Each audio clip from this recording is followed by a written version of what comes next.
Hey everyone! While my channel focuses mostly on Baroque and classical music performances, I do sometimes share a little bit of personal info about either my own journey in becoming a musician, my own personal tips, or just some stuff going on with my life. I thought it was time to talk to you guys a little bit about some changes that have been going on for me for really the past year or so, but that are becoming a little bit more substantial in my life. So if you're not that interested in me personally and what I'm doing in my career, feel free to skip this video. This is for anybody who's just curious what's been going on.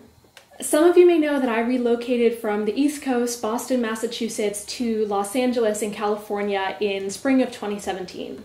This was a big change for me because I really started my career as a Baroque cellist in the city of Boston, where I got my master's and then stayed 5 years after freelancing.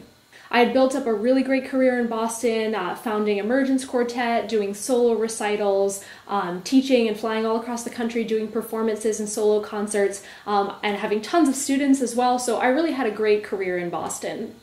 Since moving to Los Angeles, I've gone through a lot of different changes. I, of course, had to sort of start my freelance career again from the ground up in a new city with a different culture and different values, and just sort of get a clean slate on addressing exactly how my career was going. Even though I had a lot of great stuff going on in Boston, to be totally honest, I was really overworked, I was getting really exhausted and drained, and I was sort of losing touch with what inspired me and why I wanted to be doing this work. So moving out here gave me an opportunity to sort of rework from the ground up exactly how I wanted my career to look, which things were important to me, which were less important, what I valued, what I didn't, which was really a welcome thing for me. Some of you may know that I've had a non-classical side project for the last couple of years. It actually started as me DJing, which I learned from my older brother who makes his living as a video game DJ. If you don't know what that is, you're not alone. He was a pioneer in the movement of DJing video game music, but because he was a DJ, he showed me how to DJ, and it was something that I was doing on the side for fun for the last couple of years. After I learned how to DJ and had fun playing my favorite pop songs on the radio and stuff like that, I started to learn a little bit more about music production, which my brother also helped me with. Back in 2013, I think, my brother and I first collaborated on a classical remix album called Old Style, which some of you fans of mine who've been here for a while might remember Old Style. That was my first exposure to producing music, which I did with my brother. But over the last couple of years, I learned more about producing music on my own, and that actually led me to writing some of my own music and even recording my own vocals, all sort of in this more pop music realm, totally different than what I was doing here with the Baroque cello. All of this really started as a side project, just something to give me a little variety. I had been doing the Baroque and classical thing full-time for a number of years, and was just looking for something a little bit different, a different kind of creative outlet. Since moving out to LA, there's been a lot more opportunities for my side project to really blossom. So over the last year or so, I've been releasing more music, collaborating with other producers, doing a lot of stuff with my side project, so much so that my side project started getting almost just as big as my main project of playing the Baroque cello. So since I've been here in LA, I've really been balancing both of these projects, and it's been really important to me to keep my YouTube channel and all my cello accounts really focused on classical and Baroque music, because that's what I set them out to be. That's the type of repertoire that I play on my cello and that I've studied and that I have my degrees in. So I never wanted to start meshing my two projects together and showing my classical fans my pop music, or my pop music fans my classical music. I considered the audiences to be really different, and I didn't really expect many people to be like me and actually be interested in both of these very different musical genres. So I still had no plans on merging these two projects, but I did want to come out here on my channel and say that my side project has grown a lot, and it's gotten to the point where keeping both projects afloat in the same capacity that I always have has gotten a lot more difficult. I've done so much in classical music that I'm really proud of. I never expected to have so many of my career goals checked off my list, you know, by my late 20s, but I really have, and I'm so thankful for that. But I'm also the kind of person who, once I accomplish something, I kind of want to move on to whatever the next thing is and the next thing. And I've hit a lot of my classical music goals. You know, I founded a string quartet. That was a huge dream of mine from when I first got serious about cello in high school, and I had a little string group myself then. I always wanted to perform in a professional string quartet, and I was able to have that with Emergence Quartet for 3 years. I wanted to do solo projects and solo recordings, and many of you know my Bass Sounds albums released in 2013 and 2014 were great big projects for me, where I did recitals and performances in addition to the album release. What else did I do? I did some other stuff that I'm really proud of too. I got to play concerts on both coasts, so many great ensembles, teaching at workshops, attending workshops. I just got to do so many things in the cello that I'm really thankful for. And of course, making this great YouTube channel, having such a healthy, great Instagram following, and turning so many people on to this early repertoire that I love so much. I'm really proud that I've been able to do that, and I don't want to stop doing that. But now that I'm spending so much more time writing and producing music in a different genre, I don't have the same kind of time to be practicing my cello and churning out videos the way that I've been able to over the past couple years. But I know I have so many great fans and followers here who love this music, love this repertoire, and I want to keep providing content for you guys. So really the only reason I'm making this video is to come out a little bit about what I've been spending a lot of my time doing the past year. If you feel like my channel maybe hasn't had as many videos as I used to in the past, or if the videos aren't quite as involved, it's because I've been putting a lot of myself into this other project, because that's really where my heart has been taking me, and I feel that I've gotten a lot out of cello, and I'm sort of ready to explore something a little different. That being said, I'm not quitting the cello, I'm not ending anything. I would just like to step into a little bit more of a curator role and a teacher role, which I've been in, more so than just a cello performer on this channel.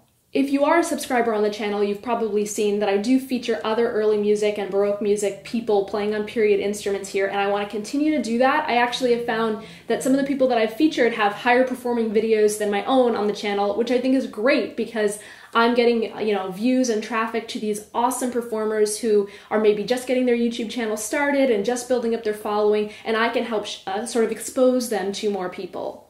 So I definitely want to continue doing that. If you play earlier Baroque music and you're interested in being featured on my channel, I've got a form on my website, EmilyPlaysCello.com/collaborators. And we can talk. I can even help you with some of the filming and editing. I usually do all the audio mixing for people who submit to my channel to get the audio sounding really great. So if you are an early music person and you're looking for a little more exposure online, definitely reach out, because I want to be sharing this platform that I've created with more people who are passionate about this repertoire. And if I'm being honest, I just don't have the time and energy that I used to put everything into this channel. But I'm not going to be going radio silent. I can, of course, continue to do teaching videos, to discuss career topics, early music, Baroque music topics, anything like that. Of course, I still have my knowledge that's not going anywhere, so I can still do those types of things. I can still be doing live Q&As, which I love doing, talking about music career, because just because I'm pivoting a little bit professionally doesn't mean that everything that I have to offer is leaving.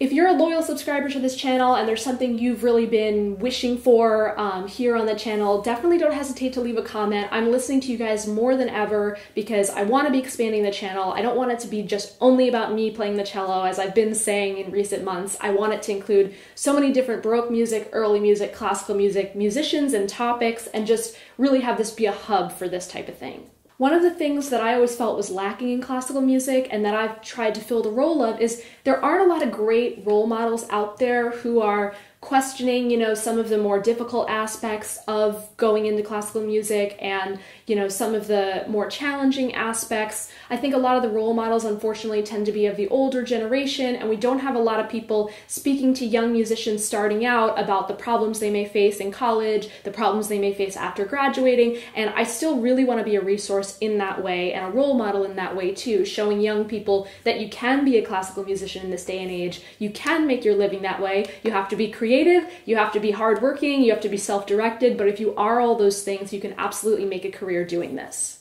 When I moved to LA, I had the option of continuing on my classical path. It would have had to look a little different than it did in Boston, because when I was on the East Coast, I was doing early music, period instrument performances all the time, because there were a lot of those on the East Coast. But out here, especially in the Southern California area, there aren't quite as many opportunities to play period instrument things like that. And it's not to say there aren't some, because there are some great groups out here. But there just wasn't quite the same scene out here than there was in Boston.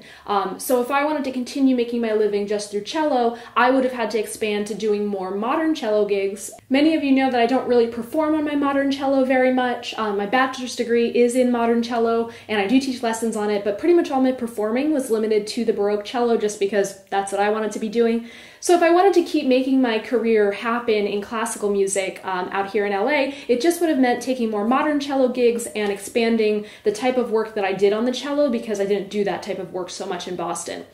But once I was posed with that question, I honestly really did not want to do that. It certainly was an option for me, but I'm picky, as many people know who watch my channel. I'm very particular about the things I like and the things I devote my energy to. And I didn't really want to be doing modern cello gigs. And I had my side project going of songwriting and producing music and DJing. And that was really fun for me, and I was really loving that. And so instead of looking into different types of cello work, I decided to invest more into my side project. So that's the choice I made. It's not that I moved out to LA and I couldn't make it work as a cellist. I had a lot of options available to me, and this is just what I'm choosing that is making me the happiest right now. So again, the bullet points are, I'm not quitting. I'm still playing the cello. I'm just not going to be putting it on the top of the priority list like my full-time, all I do is play the cello. Because of my pop music production that I'm doing now, that is getting a little bit more of my focus at the moment. But the channel is staying running. I'm going to keep bringing you content. Some of it is going to be outsourced to other people, but they're going to be people that I think are great, that deserve your views, that are going to bring great content to the channel, even better than what I could do myself. And I'll of course still be here as a role model, answering questions and providing any kind of insight that I can to help young musicians. So thank you so much for watching this and getting a little update on what's going on with me. If you are curious, in my other project, I go by the artist name Wishlist. You can find my music on Spotify, you can find me on Instagram, etc. Like I've said, it's very different than the type of stuff that I do here, so that's your warning. If you're looking for more content from me, don't forget I did put out an album just less than 2 months ago with my great friend Laura Rubinstein Salzedo. It's all Baroque violin sonatas on period instruments performed on just violin and cello. The album is called Old Friends. It's available on Spotify, iTunes, Google Play, wherever you get music. So please continue to enjoy Old Friends, and you can find all my discography on Spotify. I also released an audio mixing tutorial for classical musicians who are new to audio mixing and know literally nothing about it, but want to know how they can take recordings of themselves and make them sound better using GarageBand, which is free software on any Mac. So please, people have been buying that tutorial and giving me great feedback and loving it. So if you are a classical musician looking to record yourself more and you want to make your recording sound great, definitely check out my tutorial. It's on my website, EmilyPlaysCello.com/tutorials.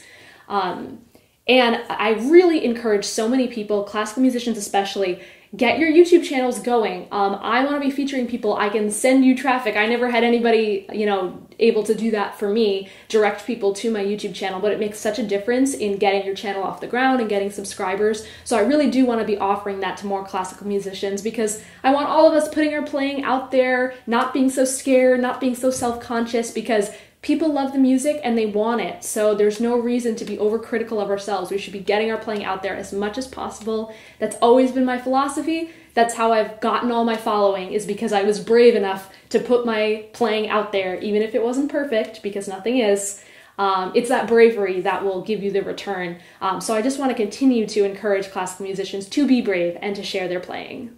Thanks again for watching this and hearing my update. I wish you guys all the best. I'm not going anywhere, just changing roles a little bit. Don't hesitate to comment and give me your thoughts, feedback, things you want to see on the channel, anything like that. I would love to hear it. And thank you all for being here for as long as you have.